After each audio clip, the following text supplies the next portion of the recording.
गीता जी का छठा अध्याय, श्लोक संख्या 45, 46, 47, 45, 46, 47। सबसे पहले संस्कृत में उच्चारण। प्रयत्नाद्यतमानस्तु योगी संशुद्धि किल्बिषः अनेक जन्म संसिद्धस् ततो याति परां गतिम् तपस्विभ्योऽधिको योगी ज्ञानिभ्योऽपि मतोऽधिकः कर्मिभ्यश्चाधिको योगी तस्माद्योगी भवार्जुन। योगिनामपि सर्वेषां मद्गतेनान्तरात्मना श्रद्धावान् भजते यो मां स मे युक्ततमो मतः। इसका हिंदी अनुवाद। परंतु प्रयत्न पूर्वक अभ्यास करने वाला योगी तो पिछले अनेक जन्मों के संस्कार बल से इसी जन्म में संसिद्ध होकर संपूर्ण पापों से रहित हो फिर तत्काल ही परम गति को प्राप्त हो जाता है। योगी तपस्वियों से श्रेष्ठ है, शास्त्र ज्ञानियों से भी श्रेष्ठ माना गया है और सकाम कर्म करने वालों से भी योगी श्रेष्ठ है। इससे हे अर्जुन, तू योगी ही हो। संपूर्ण योगियों में जो श्रद्धावान योगी मुझ में लगे हुए अंतरात्मा से मुझको निरंतर भजता है, वह योगी मुझे परम श्रेष्ठ मान्य है। भगवान का आदेश है कि सभी योगी बने। अर्जुन को भगवान कहते हैं, हे पार्थ, तुम योगी बनो। योगी ही मुझे प्राप्त करता है। योगी सभी से श्रेष्ठ है और इसके लिए कहते हैं, परंतु प्रयत्न पूर्वक अभ्यास करने वाला योगी पिछले अनेक जन्म के संस्कार बल से इसी जन्म में संसिद्ध होकर संपूर्ण पापों से रहित हो फिर तत्काल ही परम गति को प्राप्त हो जाता है। अर्थात पिछले जन्म की जो उसकी साधना छूटी हुई है, किसी भक्त की, किसी साधक की, अगला जन्म उसका योगियों के परिवार में होता है और पिछले जन्म की जो साधना छूटी हुई है उसका संस्कार जुड़ जाता है और उससे उसकी साधना आगे बढ़ती है और वह तत्काल ही परम गति को प्राप्त हो जाता है। इस प्रकार भगवान कह रहे हैं कि कभी भी मेरे लिए जिसने जो कर्म किया है, साधना की है, उसका नाश नहीं होता। अगले जन्म में पिछले जन्म की साधना जुड़ जाती है और शीघ्र ही उससे दुगने उत्साह के साथ वो साधना करते हुए परम गति को प्राप्त हो जाता है। ये भगवान ने यहाँ घोषणा पूर्वक कहा। भगवान, यदि आपने इस जन्म में साधना शुरू की, थोड़ा कम भी हो पाया, लेकिन किया आपने सच्चे हृदय से भगवान का, तो अगले जन्म में भगवान आपको वह शक्ति प्रदान करेंगे कि आप दुगनी शक्ति और दुगनी क्षमता से भगवान की ओर बढ़ोगे और शीघ्र ही परम गति को यानी परमात्मा को प्राप्त हो जाओगे। भगवान ऐसी शक्ति और ऐसी क्षमता प्रदान करेंगे। फिर कहते हैं, योगी तपस्वियों से श्रेष्ठ है। तपस्वियों के तात्पर्य जो अभिमान पूर्वक तपस्या करते हैं या किसी कामना से तपस्या करते हैं, या तो अहंकार के साथ तपस्या करते हैं कि मैं कुछ नहीं खाता, कुछ नहीं पीता, मैं तो बहुत तप कर रहा हूं, इसका जिसके भीतर अभिमान है, और या तो किसी के भीतर कामना है, किसी कामना से युक्त होकर तपस्या कर रहा है।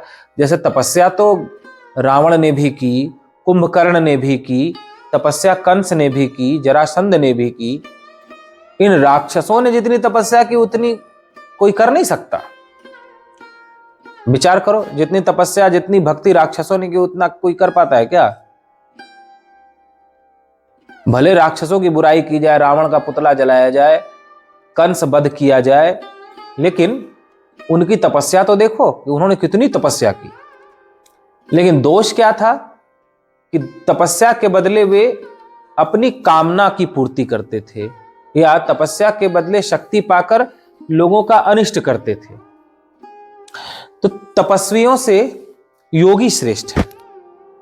जो अहंकार से तपस्या करते हैं उनसे, या जो किसी कामना से तपस्या करते हैं कि तपस्या के बदले मुझे सिद्धि मिल जाए, तपस्या के बदले मुझे प्रसिद्धि मिल जाए, तपस्या के बदले मुझे मान सम्मान मिल जाए, तपस्या करके मैं किसी अभिष्ट फल को प्राप्त कर लूं, अपनी कामना पूर्ति कर लूं, ऐसी यदि किसी के मन में इच्छा है, ऐसे भाव से यदि कोई तपस्या करता है, तो भगवान कहते हैं कि ऐसे तपस्वी से योगी श्रेष्ठ है।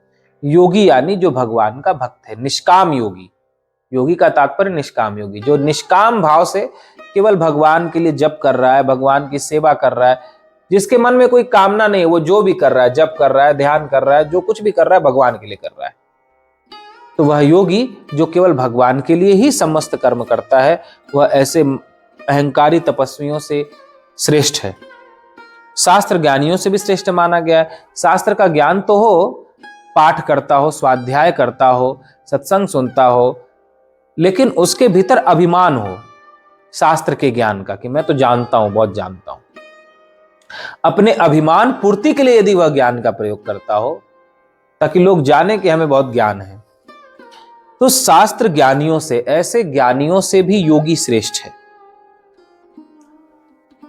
जो केवल भगवान के लिए ही पढ़ता है, भगवान के लिए ही व्रत करता है, भगवान के लिए ही सब कर्म करता है, वह उन ज्ञानियों से श्रेष्ठ है जो अपने ज्ञान का प्रयोग या तो प्रतिष्ठा के लिए करते हैं, या सम्मान पाने के लिए करते हैं, या धन के लिए करते हैं। लेकिन जो केवल अपना संपूर्ण कर्म ईश्वर के निमित्त करता है, वही सबसे श्रेष्ठ है। योगी का तात्पर्य जो भगवान के लिए ही समस्त कर्म करता है, वह योगी। और सकाम कर्म करने वालों से भी योगी श्रेष्ठ है। सकाम कर्म यानी सकाम, कामना से युक्त होकर के जो जप तप व्रत करते हैं, उनसे भी निष्काम योगी जो बिना कामना के भक्ति करता है, वह श्रेष्ठ है। इससे हे अर्जुन तू योगी ही हो। हे अर्जुन तुम योगी बनो, तुम तपस्वी मत बनो, तुम शास्त्र ज्ञानी मत बनो, तुम तो योगी बनो। संपूर्ण योगियों में भी जो श्रद्धावान योगी, यानी संपूर्ण भक्तों में जो श्रद्धावान है, जो गुरु और शास्त्र के वचनों में विश्वास रखता है, उसे कहते हैं श्रद्धावान। श्रद्धा किसे कहते हैं? जो गुरु और शास्त्र की बातों में विश्वास करता है, उसे श्रद्धा कहते हैं। तो भक्तों में, योगियों में, यानी भक्तों में भी जो श्रद्धावान हैं, मुझ में लगे हुए हैं, यानी भगवान के लिए ही समस्त कर्म करके भगवान में ही लगे हुए हैं।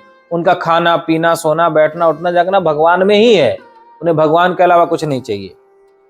अंतरात्मा से मुझको निरंतर बसता है, केवल बाहर बाहर से, अंगों से नहीं कि सब जगह बैठे हुए हैं भक्ति की माहौल में तो भक्ति कर ले रहे हैं, जहां सभी कीर्तन कर रहे हैं वहां कीर्तन गा ले रहे हैं, जहां सभी साधना भजन कर रहे हैं वहां साधना भजन कर ले रहे हैं, लेकिन अंतरात्मा से वो भजन नहीं आ रहा है। कितने लोग ऐसे होते हैं कि उनको भजन गाने को कह दो, लोगों के बीच तो बड़ा सुंदर भजन गाएंगे, ऐसे ऐसे स्वर आलाप निकलेंगे, और लोग जैसे जैसे वाह वाह करेंगे वैसे वैसे उनको और आनंद आएगा गाने में। लेकिन कह दो उनको कि जहां कोई नहीं सुन रहा वहां अकेले में बैठ के भगवान के लिए गाओ, तो गाने का समय नहीं मिल पाएगा। मंदिर में या सत्संग कीर्तन में बैठकर खूब आनंद से नाचेंगे, झूमेंगे, गाएंगे, लेकिन उनसे कह दो कि अकेले केवल भगवान के पास गाओ, अकेले केवल थोड़ा भगवान के पास नाचो, तो ऐसा करने में संभव नहीं होगा उनके लिए। तो कई बार हमारा जो जीवन है वो दूसरों से प्रभावित हो जाता है। हमारी भक्ति, हमारी साधना भी दूसरों के अनुसार हो जाती है। दूसरे देख रहे हैं, इसका भी हमारे साधना में बड़ा प्रभाव पड़ता है। सूक्ष्म प्रभाव पड़ता है कि दूसरा देख रहा है इसलिए गाने में बड़ा आनंद आएगा भजन, दूसरा सुन रहा है इसलिए या देख रहा है इसलिए नाचने में झूमने में भी बड़ा आनंद आएगा, पढ़ने में बड़ा आनंद। क्यों? क्योंकि मन में एक सूक्ष्म विचार चलता रहता है कि वो देख रहा है। कई लोगों की नजर मुझ पर है जो मैं गा रहा हूँ, कई लोगों की नजर मुझ पर है जो मैं नाच रहा हूँ, कई लोगों की नजर मुझ पर है जो मैं ध्यान पूजा कर रहा हूँ, पाठ कर रहा हूँ।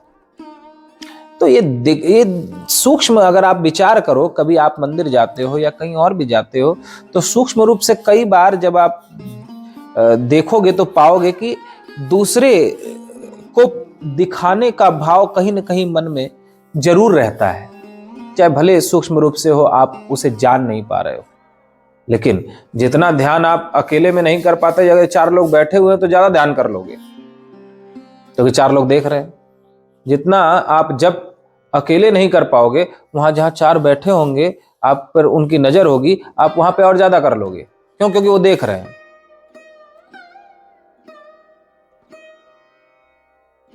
ऐसे ही कई जगह कई सारी ऐसी बातें हैं। तो भगवान कहते हैं कि जो अंतरात्मा से मेरी भक्ति करते हैं, बाहर किसी को प्रभावित करने के लिए या बाहर किसी को दिखाने के लिए नहीं, वो केवल मेरे लिए अंतरात्मा से गाते हैं, नाचते हैं, रोते हैं, प्रार्थना करते हैं, अंतरात्मा से मुझको निरंतर भजता है, वह योगी मुझे परम श्रेष्ठ मान्य। भगवान कहते हैं वही भक्त मुझे परम श्रेष्ठ मान्य है जो अंतरात्मा से भक्ति करता है। बाहर से उसको कोई उसका ढोंग नहीं है, बाहर से दिखावा नहीं है, अंतरात्मा से केवल मेरा भजन करता है, वही सर्वश्रेष्ठ है। तो आज भगवान ने योगी बनने का आदेश दिया, तस्माद योगी भवार्जुन, हे अर्जुन तुम योगी बनो। योगी बनने का तात्पर्य योगी यानी जुड़ने वाला, किससे? भगवान से जुड़ने वाला। बिना कामना के भगवान के लिए रोना, यह भी योग है। बिना कामना के केवल भगवान के दर्शनों के लिए गाना, यह योग है। बिना कामना के, बिना सांसारिक सुख की इच्छा के, केवल भगवान के लिए नाचना, झूमना, भगवान के लिए पाठ करना, भगवान के लिए व्रत करना, यह योग है। लेकिन किसी कामना से युक्त होकर, किसी कामना में फंसकर यदि आप भक्ति पूजा पाठ करते हो, तपस्या करते हो, ज्ञानी भी बन जाते हो, या किसी कामना से आप बहुत पूजा पाठ करते हो, तो ये भगवान कहते हैं कि इन सभी ऐसे तपस्वी जो किसी कामना से करते हो या अहंकार से करते हो, ऐसे ज्ञानी, ऐसे भक्त जो भक्ति बहुत करते हो लेकिन किसी कामना से करते हो, उनसे निष्काम योगी श्रेष्ठ है, जो बिना कामना के मेरी भक्ति करता है, केवल मेरे दर्शन के लिए मेरी भक्ति करता है। इसलिए सबको आदेश दिया कि तुम निष्काम योगी बनो। संपूर्ण योगियों में जो श्रद्धावान है वो मुझे प्रिय है। तो इस प्रकार सभी योगी बनने के लिए तत्पर हो, जो भगवान का आदेश है इस अध्याय में। और इस प्रकार योगी बनने का आदेश देकर भगवान 6ठे अध्याय को विराम देते हैं। तो यह आत्म संयम योग, जिसे व्यास जी ने 6ठे अध्याय के रूप में लाकर रखा, इसमें ध्यान की चर्चा की गई और ध्यान में मन को प्रमुख बताया गया। मन की एकाग्रता को अनिवार्य बताया भगवान ने कि जब कर रहे हो लेकिन मन उसमें एकाग्र नहीं है, तब कर रहे हो मन एकाग्र नहीं है, दर्शन कर रहे हो मन एकाग्र नहीं है, तो फिर उसका संपूर्ण फल नहीं मिलता। मन कैसे एकाग्र हो? तो अभ्यास और वैराग्य के द्वारा मन को एकाग्र किया जा सकता है। निरंतर अभ्यास, जब जब मन इधर उधर जाए भटके, तब तब उसे लाकर जप में लगाओ, ध्यान में लगाओ, भगवान में लगाओ। और सर्वश्रेष्ठ योग बताया भगवान ने मन की समता को, कि मन एक जगह लगा रहे, सब में एक ही परमात्मा को देखे, कण कण में एक ही इष्ट को देखे, अपने भगवान को सभी में देखे। मन जब अलग अलग नहीं देखता, सम हो जाता है, एक को ही सब में देखता है, तो यही सर्वश्रेष्ठ योग है। और अंत में योगी बनने का आदेश दिया कि तुम सब योगी बनो, सब में एक ही ब्रह्म को देखो, कामना का त्याग करो। तुम कितनी भी तपस्या कर लोगे, कितने भी शास्त्र पढ़ लोगे, ज्ञानी हो जाओगे, लेकिन जब तक तुम योगी नहीं बनोगे, जब तक कामनाओं का त्याग नहीं करोगे, तुम श्रेष्ठ नहीं हो। बोलिए गीता माता की।